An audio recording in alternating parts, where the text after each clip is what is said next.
ലോക്സഭാ തെരഞ്ഞെടുപ്പിൽ Suresh Gopi M P മത്സരിക്കുമോ ഇല്ലയോ എന്ന കാര്യത്തിൽ അവ്യക്തത ഇപ്പോഴും നിലനിൽക്കുകയാണ്. അതിനിടെയാണ് സുരേഷ് ഗോപി എം പിയുടെ പ്രതികരണം ഇപ്പോൾ പുറത്തു വന്നിരിക്കുന്നത്.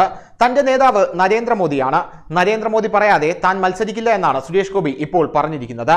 സുരേഷ് ഗോപിക്ക് ഇതുവരെ ഇങ്ങനെ ഒരു നിർദ്ദേശം കേന്ദ്ര നേതൃത്വത്തിന്റെ കയ്യിൽ നിന്നും ലഭിച്ചിട്ടില്ല. അതേസമയം ശബരിമല വിഷയത്തിൽ ബിജെപിയുടെ സമരം വോട്ടാക്കി മാറ്റാൻ കരുത്തനായ ഒരു നേതാവ് തിരുവനന്തപുരത്ത് ഇറങ്ങേണ്ടത് അത്യാവശ്യമാണെന്ന് സംസ്ഥാന നേതൃത്വവും കണക്കുകൂട്ടുന്നു.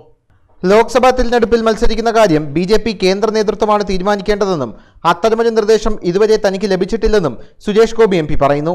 തിരുവനന്തപുരം ലോക്സഭാ മണ്ഡലത്തിൽ സുരേഷ് ഗോപി മത്സരിക്കുമെന്ന് പ്രചാരണമുണ്ടെങ്കിലും അത്തരം വാർത്തകളോട് അദ്ദേഹം പ്രതികരിച്ചിരുന്നില്ല. ലോക്സഭാ തിരഞ്ഞെടുപ്പിലെ തന്റെ സ്ഥാനാർത്ഥിത്വത്തെക്കുറിച്ച് അടിസ്ഥാനരഹിതമായ വാർത്തകളാണ് പ്രചരിക്കുന്നതെന്ന് സുരേഷ് ഗോപി പറഞ്ഞു. പ്രധാനമന്ത്രി നരേന്ദ്രമോദിയാണ് തന്റെ നേതാവ്. നരേന്ദ്രമോദി, ബിജെപി ദേശീയ അധ്യക്ഷൻ അമിത്ഷാ, ദേശീയ സഹസംഘടനാ സെക്രട്ടറി BL സന്തോഷ് ഇവർ 3 പേരുമാണ് തന്റെ സ്ഥാനാർത്ഥിത്വത്തെ സംബന്ധിച്ച് തീരുമാനമെടുക്കേണ്ടത്. ഇവർ മത്സരിക്കണമെന്നാവശ്യപ്പെട്ടാൽ അപ്പോൾ അതനുസരിച്ച് തീരുമാനമെടുക്കും. ഇതുവരെ ഒരു നിർദ്ദേശവും തനിക്ക് കിട്ടിയിട്ടില്ല. ബിജെപി നേതൃത്വത്തിന്റെയും ജനങ്ങളുടെയും വിശ്വാസം വർദ്ധിപ്പിക്കുന്നതിനുള്ള നടപടികളുമായിട്ടാണ് മുന്നോട്ട് പോകുന്നതെന്നും സുരേഷ് ഗോപി പറയുന്നു. ശബരിമല വിഷയം നൽകിയ രാഷ്ട്രീയ ഉണർവ് വോട്ടായി മാറണമെങ്കിൽ തിരുവനന്തപുരം മണ്ഡലത്തിലെ സ്ഥാനാർത്ഥിയും കരുത്തനാകണമെന്ന് സംസ്ഥാന നേതൃത്വം കരുതുന്നു. സുരേഷ് ഗോപിക്ക് മണ്ഡലത്തിലുള്ള സ്വാധീനം പാർട്ടിക്ക് ഗുണകരമാകുമെന്നാണ് നേതൃത്വത്തിന്റെ വിശ്വാസം. അന്തിമ തീരുമാനം കേന്ദ്രത്തിന്റെ തന്നെയാകും.